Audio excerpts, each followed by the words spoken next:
சனியனுடைய வீட்டில் இப்படியாக குருனுடைய பார்வையில் ராகு இப்படியாக இருந்து அது புரட்டாதிலிருந்து உத்தரட்டாதி போகிற வரைக்கும் அடுத்த ஒரு 4 மாதத்திற்கு மேலே தான் நம்மளுக்கு ரிலீஃப் கிடைக்கும். இதுக்குள்ளே என்ன பிரச்சனை வரும், சனி என்னென்ன கொடுப்பார், எதை கெடுப்பார், என்ன நல்லது நடக்கும், என்ன கெட்டது நடக்கும், இதெல்லாம் நம்ம பார்த்துக்கலாம். எஸ்பெஷலி புரட்டாதி உத்திரட்டாதி நட்சத்திரம்னா நமக்கு மேக்சிமம் புதன் திசையிலேருந்து புதன் கேது சுக்கிரன் சூரிய திசைகள் தான் இருக்கும். சில பேருக்கு சந்திர திசை வரலாம், தேவதையில் இருக்கவங்களுக்கு சந்திர திசை வரலாம், ஈவன் செவ்வாய் திசை கூட வரலாம். எஸ்பெஷலி இந்த புதன் திசை மெயினாக இருக்கும் சார். 20-25 வயசுக்கு மேலே ஆரம்பிக்கிறவங்களுக்கு கொஞ்சம் சனியினுடைய கடைசியும் புதன் திசையும் இருக்கும்.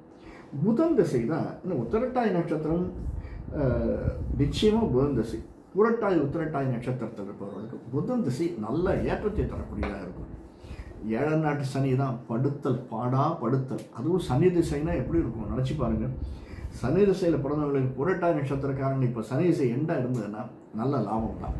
7 நாட்டு சனியாக இருந்தாலுமே சனி திசையினுடைய கிட்டத்தட்ட 1/3 2/3 போயிடுது அப்படின்னா அந்த 1/3 சனி எங்கே இருக்காருன்னு பொறுத்து இன்னும் குருவினால் பார்க்கப்பட்டாலும் சனி நமக்கு இருக்கக்கூடிய 3, 6, 8